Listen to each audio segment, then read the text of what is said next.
अब देखो यार, अगर तुम लोग जॉन सीना के फैन हो तो ये वीडियो तुम्हारे लिए होने वाली है, क्योंकि जॉन सीना के WWE के बैकलैश को मेन इवेंट करने को लेकर बैक स्टेज से मेजर अपडेट आ चुकी है। सीएम पंक के बैक स्टेज बिहेवियर को लेकर पॉल एविन का काफी बड़ा स्टेटमेंट आ रहा है। WWE में आरबीडी के रिटर्न होने को लेकर आरबीडी ने काफी बड़ा हिंट दे दिया है। तो वहीं WWE के अगले गोल्डबर्ग को लेकर गोल्डबर्ग का काफी बोल्ड स्टेटमेंट आ चुका है। तो गाइस चलिए बिना किसी देरी के शुरू करते हैं इस वीडियो को। और गाइस सबसे पहले बात करेंगे गोल्डबर्ग की। वाली सप्ताह गोल्डबर्ग के लेटेस्ट इंटरव्यू के ऊपर गोल्डबर्ग ने WWE के अगले बड़े मेगा स्टार को लेकर बात की, जहां पर गोल्डबर्ग से ये पूछा गया कि उन्हें यहां पर क्या लगता है WWE का वो कौन सा यंग टैलेंट है जो आगे चलकर रेसलिंग बिजनेस के अंदर अगला गोल्डबर्ग बन सकता है। तो गोल्डबर्ग जवाब देकर ये कहते गए कि वैसे तो पर्सनली वो यहां पर किसी को भी अपने से कंपेयर नहीं करते गए और उन्हें यहां पर नहीं लगता है कि किसी भी रेसलर को अगला गोल्डबर्ग बनने की जरूरत है। बट जहां तक बात रही रेसलिंग बिजनेस के अगले बड़े स्टार बनने की,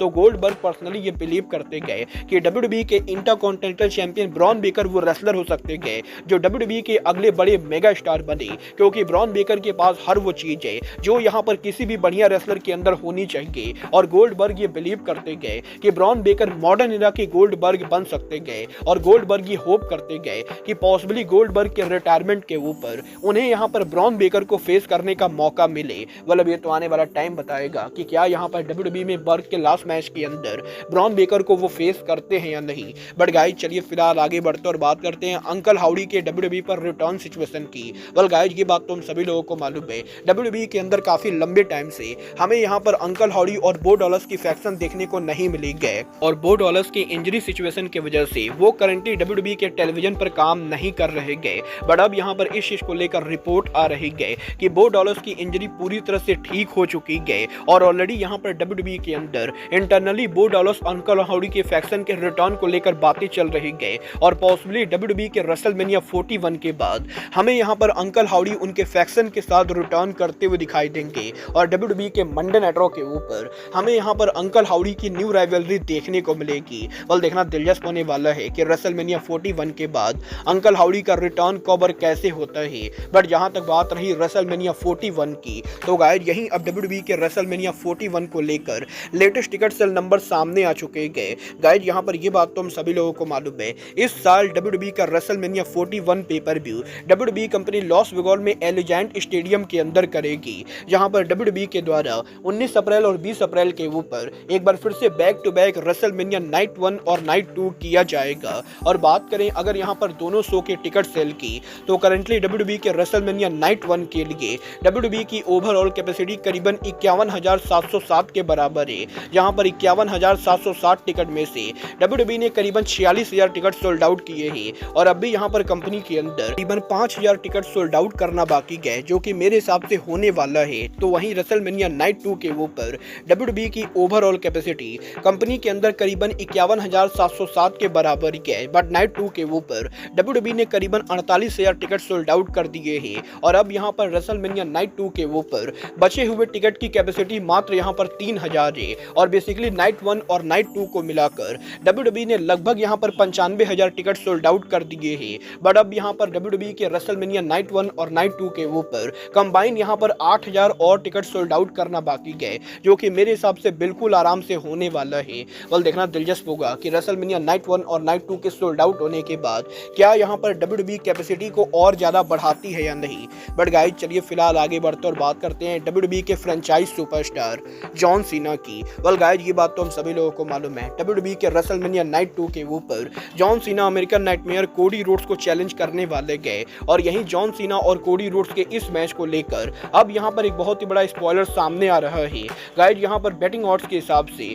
जॉन सीना रेसलमेनिया 41 नाइट 2 के ऊपर कोडी रोड्स को हराकर WWE के अनडिस्प्यूटेड चैंपियन बनेंगे और ऑलरेडी यहां पर इस चीज को लेकर डिस्कशन चल रही है कि WWE के रेसलमेनिया के बाद WWE के अगले पेपर व्यू बैकलैश के ऊपर पॉसिबली जॉन सीना का पहला title defence John Cena Viper Randy Orton के खिलाफ करने वाले गए और इंटरनली इस चीज को लेकर बातें चल रही गए कि अगर यहां पर सीना रेसलमेनिया पर चैंपियन बनते गए तो हमें यहां पर रेसलमेनिया के बाद सीना और ऑटन की राइवलरी देखने को मिलेगी। मतलब ये तो आने वाला टाइम बताएगा कि क्या जॉन सीना WWE के रेसलमेनिया पर सच में चैंपियन बनते हैं या नहीं। बट आप यहां पर ऑटन वर्सेस सीना रेसलमेनिया के बाद देखना चाहोगे या नहीं, आप लोग मुझे कमेंट करके बताएंगे। बट गाइस चलिए फिलहाल आगे बढ़ते और बात करते हैं WWE Hall of Famer Rob Van Dam की। वल इस हफ्ते आरबीडी के लेटेस्ट इंटरव्यू के ऊपर आरबीडी ने WWE पर उनके रिटर्न को लेकर बात की, जहां पर आरबीडी का ये कहना है कि WWE के अंदर वो डेफिनेटली ऑन स्क्रीन के ऊपर रिटर्न करना चाहेंगे, बट वो यहाँ पर रिटर्न रेसलर के तौर पर ना करके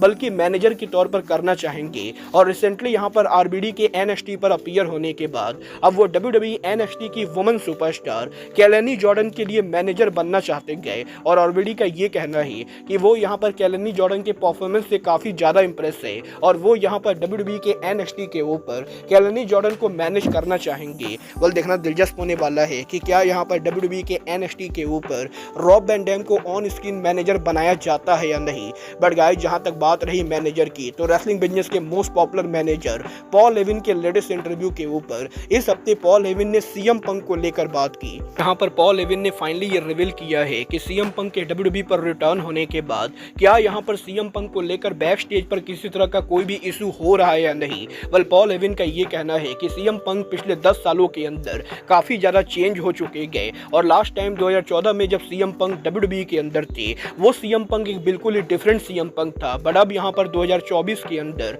सीएम पंक WWE के अंदर जिस तरीके से काम कर रहे गए वो यहाँ पर एक बिल्कुल ही अलग सीएम पंक है। और पॉल हेवन का ये कहना है कि पहले सीएम पंक काफी ज्यादा स्टबर्न हुआ करते थे और पंक यहाँ पर हर चीज को लेकर बैक स्टेज के ऊपर प्रॉब्लम क्रिएट कर देते थे। बट अब यहाँ पर पंक को इन चीजों से ज्यादा फर्क नहीं पड़ता है और पॉल हेवन बेसिकली ये बिलीव करते गए कि सीएम पंक अब पहले के मुकाबले काफी ज्यादा शांत हो चुके गए और कंपनी के अंदर सीएम पंक को लेकर किसी तरह की कोई भी प्रॉब्लम नहीं गए। और पॉल हेवन ये देखकर काफी ज्यादा इंप्रेस है कि सीएम पंक ने अपने आप को पहले के मुकाबले कितना ज्यादा बेटर कर लिया है। बट सेम टाइम के ऊपर पॉल हेवन इस चीज को भी रिग्रेट करते गए कि सीएम पंक ने उनके करियर का 10 साल रेसलिंग बिजनेस से बाहर गुजार दिया, क्योंकि अगर यहाँ पर सीएम पंक 10 साल WWE के अंदर होते तो आज यहाँ पर सीएम पंक उनके करियर पर किसी और ही लेवल पर होते। बट पॉल हेवन ये बिलीव करते गए कि आने वाले कुछ सालों के अंदर सीएम पंक WWE के अंदर डेफिनेटली दोबारा वर्ल्ड चैंपियन बनेंगे और पॉल हेवन डेफिनेटली पंक के साथ फ्यूचर में काम करना चाहेंगे।